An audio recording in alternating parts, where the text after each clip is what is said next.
Hello everybody and welcome back to Kent Davidson Urban Adventures, and we are in an absolutely magnificent place, one of the three large green spaces in South London, and it is Wimbledon Common. So you have Wimbledon Common, Richmond Park and Bushy Park making up a giant area of green space in southwest London, and it's absolutely fantastic here. It's a beautiful sunny day in early January 2021. It's cold, but who cares? The conditions are perfect for a winter walk, and then just look at some of the beautiful colours and the bare trees. So quite a special place, I think you'll agree. In summer, of course, there's a range of insect and plant life and other bits and pieces, but now everything is in hibernation, and you can just enjoy the bare branches of the trees here.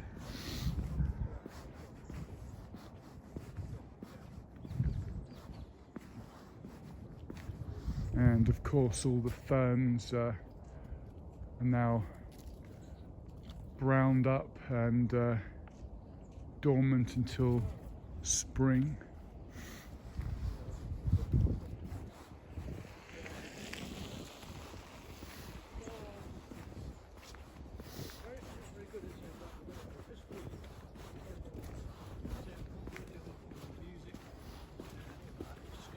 Packed with bird life, of course, in all seasons. At the moment, just these black crows for company, and I'll show you one where he's just flown off.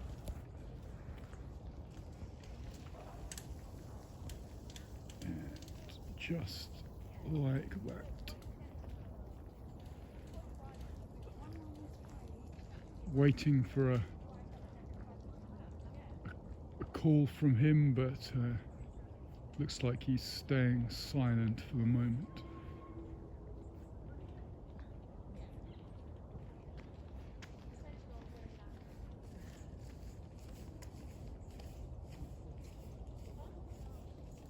So we'll leave him there.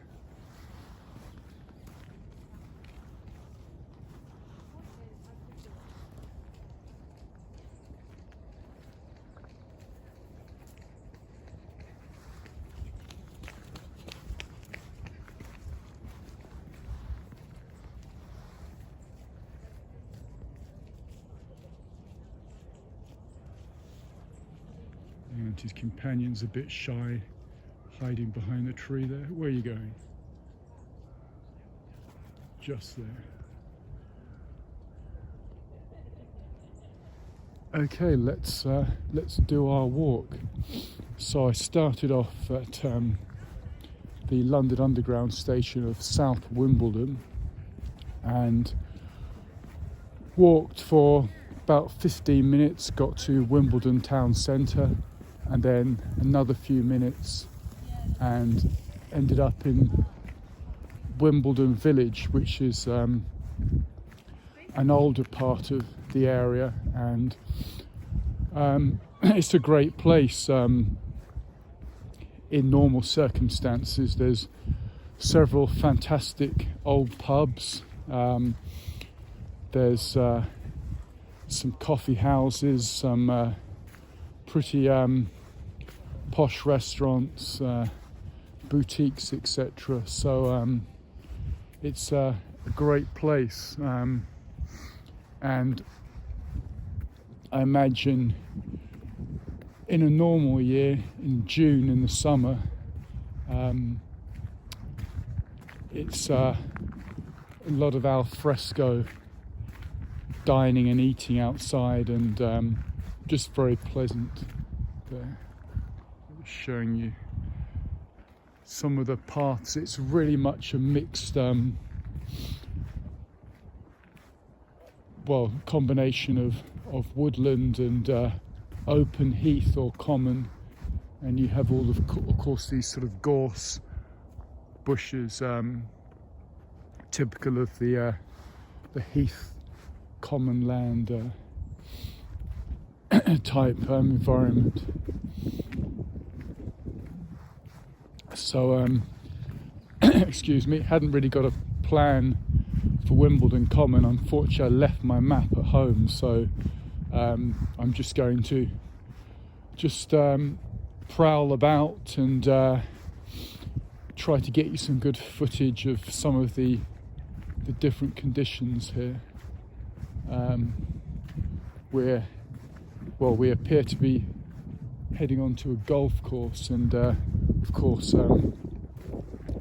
as golf is not allowed at the moment, it means that we're free to walk about however we like. So that's one bonus. So just showing you that it's just quite magnificent here. You've got the sun in our eyes, so it's beautiful. Of course, when people around the world hear the word Wimbledon, they associate it with the fantastic tennis tournament that's held here once a year. And being a tennis fan, I do usually tune in to watch it. This year, they're suggesting various options, X, Y, and Z. But I mean, for a sports event, unless you have a packed arena of enthusiastic and noisy supporters, I just feel that it doesn't give the players or athletes what they deserve, really, which is a stage to perform. Thinking of some of my sort of earliest Wimbledon memories would be really from the mid-80s, the sort of Boris Becker, Stefan Edberg, Ivan Lendl period, and then later leading on to the more sort of boring years of the Pete Sampras domination in the early and mid-90s, although that era at least featured Andre Agassi, who was just always entertaining.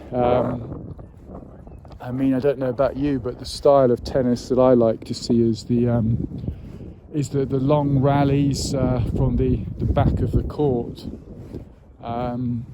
which you tend not to associate with grass court tennis. That's more for other surfaces. But when Sampras turned up at Wimbledon, of course he's a master serve volleyer. It was just all often one-sided, and just not much in it for the neutral observer. Although in that 90s period, at least here in the UK, we had Tim Henman to support, so he was sort of carrying the hopes of the country then.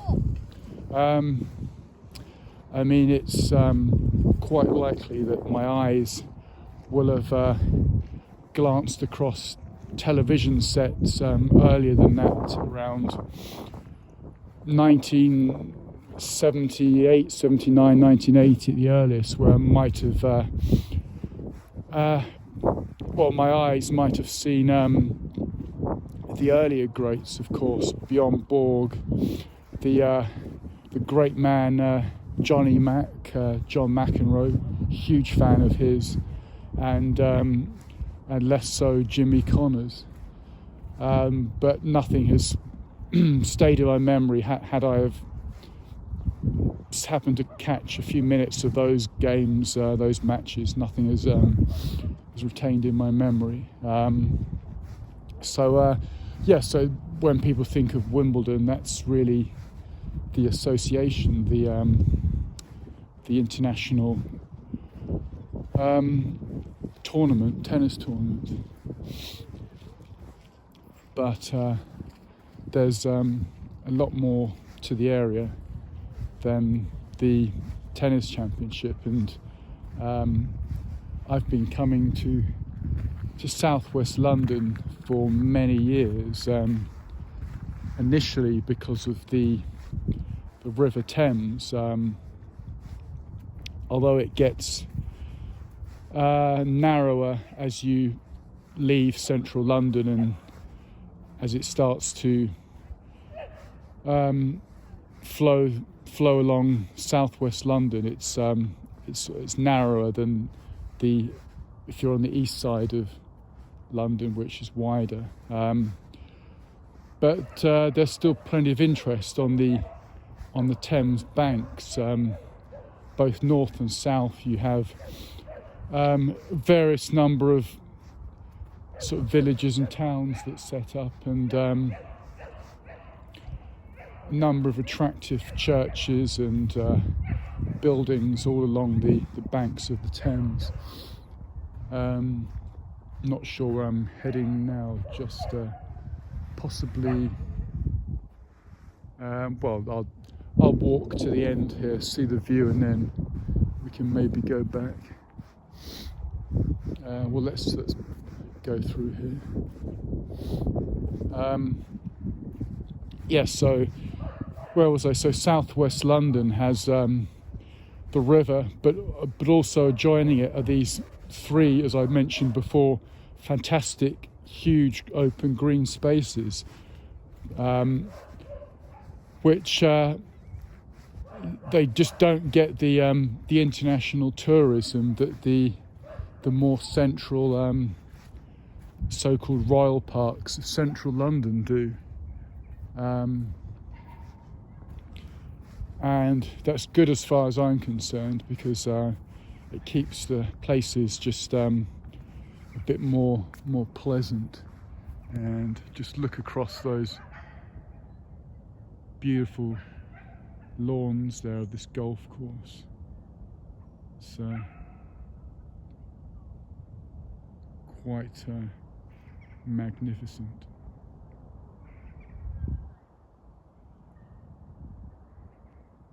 So there's Bushy Park, which is a huge area. I mean, check it out on the map, you'll see what I mean. And I was there last summer, did a bit of sunbathing, a bit of walking, saw plenty of the wild deer in the park, and it's next to Hampton Court Palace, and that does get a fair number of international tourists because of the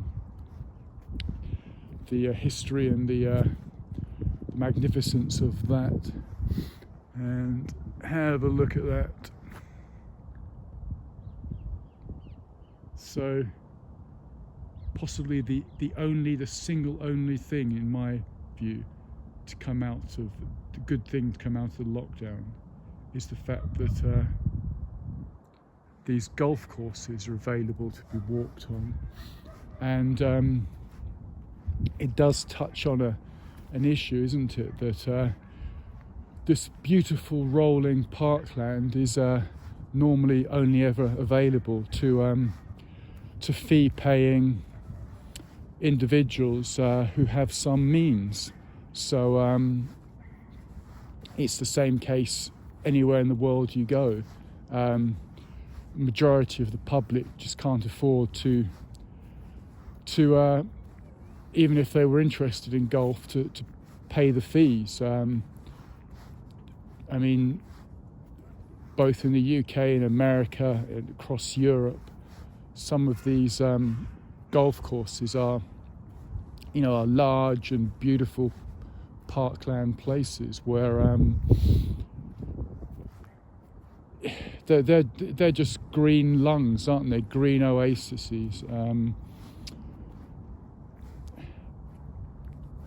Jewels in an urban sprawl, but of course most of us never get to walk around them. And swing back here now. The example I always think of is the Augusta National Course in Georgia, in America, that hosts the US Masters Championship every April, I believe. And I sometimes tune in and watch that, not because I like golf. I mean, I couldn't care less about golf, but just to see the beautiful course, and as at least the commentators do mention it, the beautiful rhododendrons, the azaleas, the dogwoods, the various trees in blossom. I mean, it's a magnificent, beautiful green space, and of course only available to the golfers. So if there is a movement to liberate the golf courses to the general public, maybe once a month they could all be open as extra parks. It's probably not practical, but it's a nice fantasy. So let's poke our noses just up here.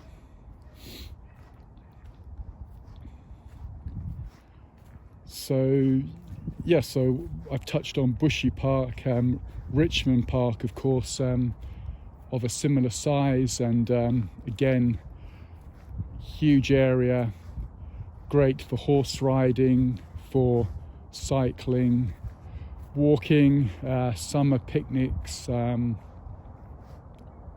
etc. And then you've got this area, Wimbledon Common, which you can combine it with Richmond Park, as a even larger green space. The two are quite well, they're connected. There is a road that runs through it, but just showing you the smoothness of the greens here. I mean, this is obviously the where the hole is. I'll just show you just that, but it's super soft on the under the foot, and looking back, it shows you one of the holes there. So so this area, whole southwest London, is just a great area if you've got some money and you're into active sports. There's a lot going on. The only slight thing to mar it is that it's on the Heathrow flight path. So every couple of minutes you'll see and hear an airplane coming into land at Heathrow. But aside from that, there probably ain't many places in the world that really surpass it. I mean, down here the schools are good. It's just a very blessed area. But of course, like everything else in the world, only accessible through money and class, which is how things are. That's the other thing I should say about the river.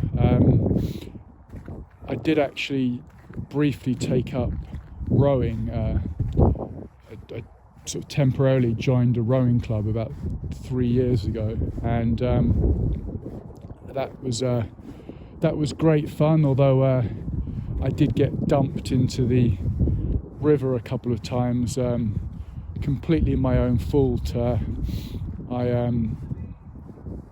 just wasn't correctly balanced and got shoved in the water. But apart from that, it's great fun. So if you ever have an opportunity to do a bit of rowing, it's not easy. I mean, it takes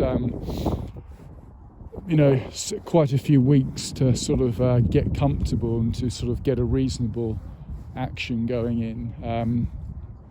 I mean, the key thing with rowing is that the difference between that and canoes and kayaks is that with rowing, you're travelling in the opposite direction from what you're facing. So it's a bit unusual in that respect. Most transport, you face the direction you're going in. So let's shall we go down there? I mean, you can see in your picture that the sun is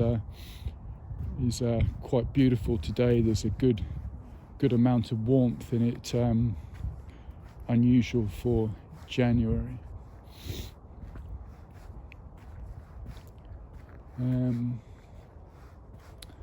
You've got these typical heath or common type plants.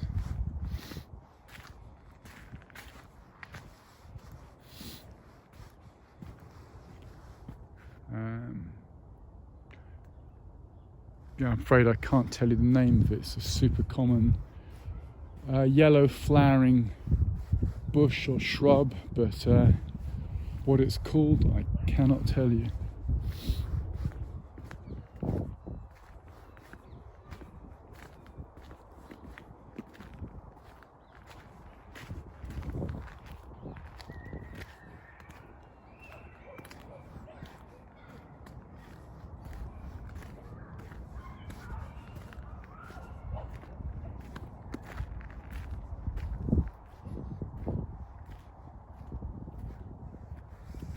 You can just get an idea. It's just super pleasant all around here, really. What I think we'll do is perhaps retrace our steps and see if I can show you some other parts of the common that aren't the golf course.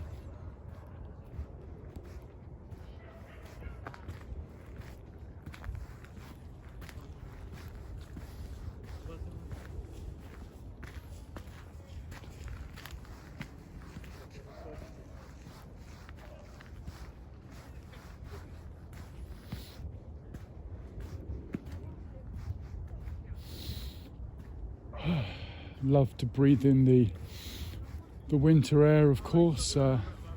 Something not possible for the masked ones. Showing you that.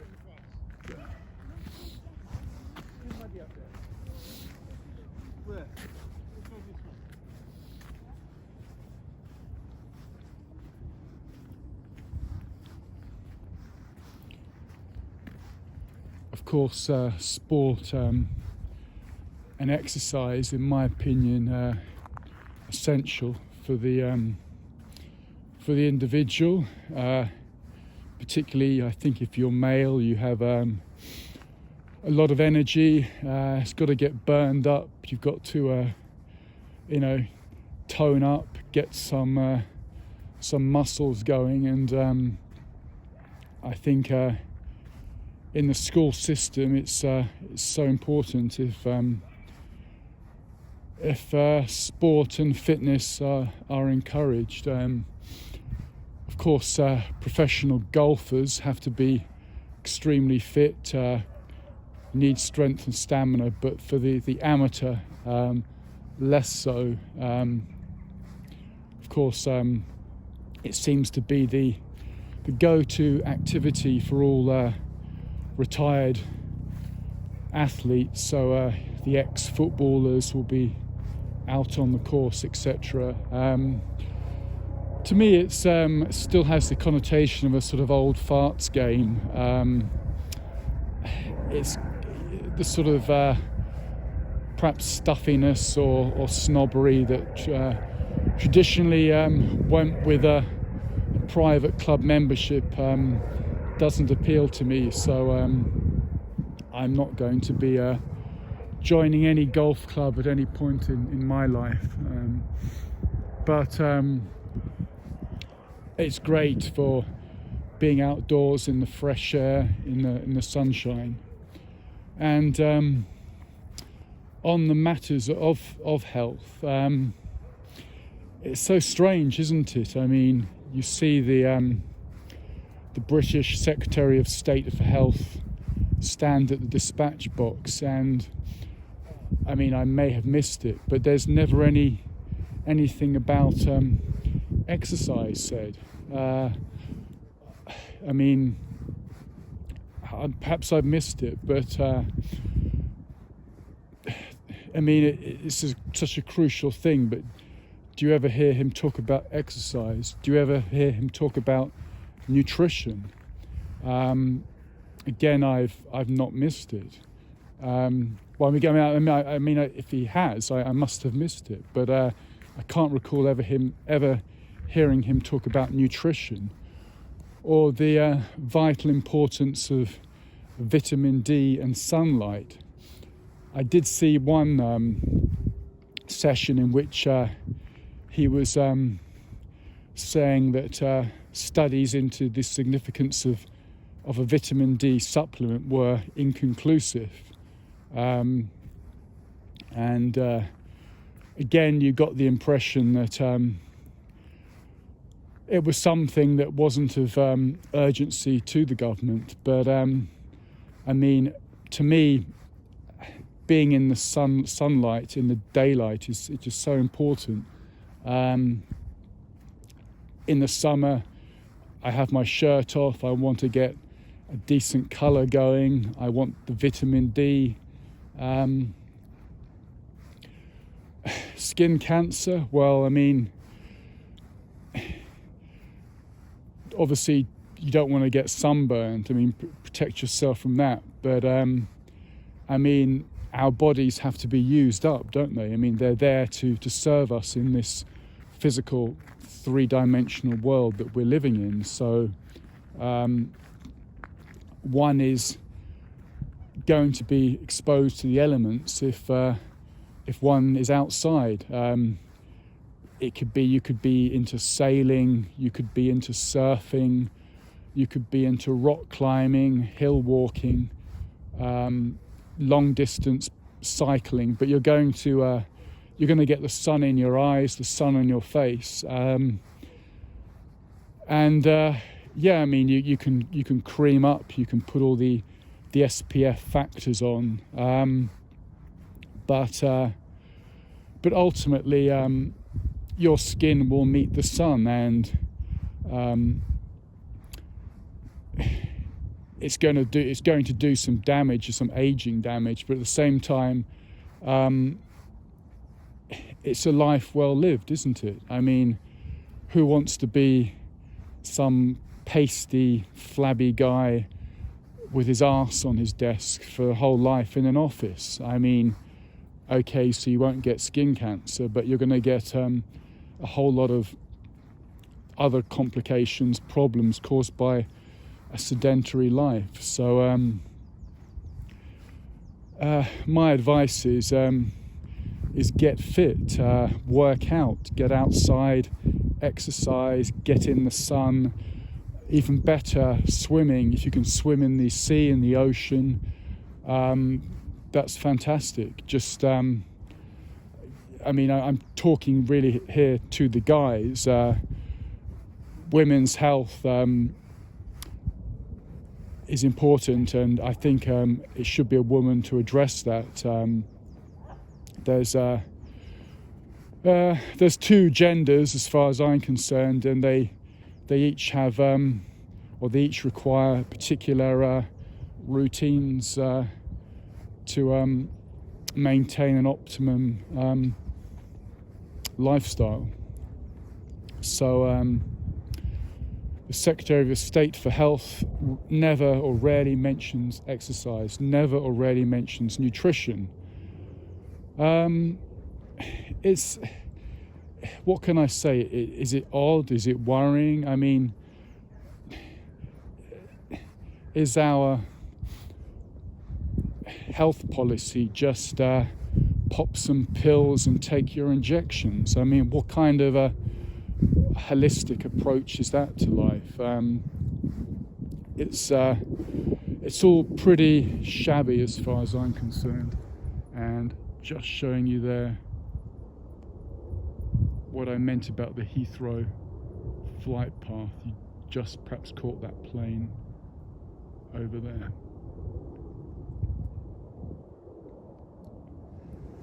And on the current, with the current example of our British Health Secretary, where is his medical background exactly to be in charge of the health policy for the whole country? And he's not a doctor.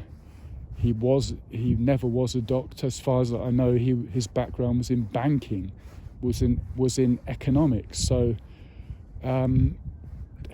shouldn't there be someone at least with more experience in that area? It's something I think we should talk about. And then, of course, on a more global level, the planet-wide example is who's bankrolling the World Health Organization, who's pulling the strings in that operation. Well, it's, of course, the guy with the billions, isn't it? The famous billionaire, and to put it slightly crudely, the former computer salesperson. Again, where is his qualifications in health, in medicine, sport or nutrition? I might have missed it, but I've not come across any. So, I mean, in this current climate, to me, it's more important now than ever that we have these conversations. Can an approach to life really be about injections and tablets? I think not, but I guess others will take a different view. Let me just swing it round here.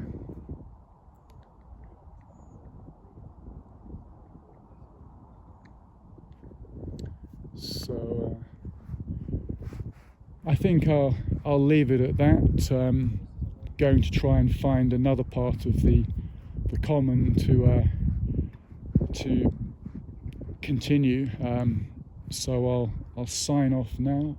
But thanks for watching. You've been watching Kent Davidson Urban Adventures, and I will get back to you very soon and leave you with my friend right there.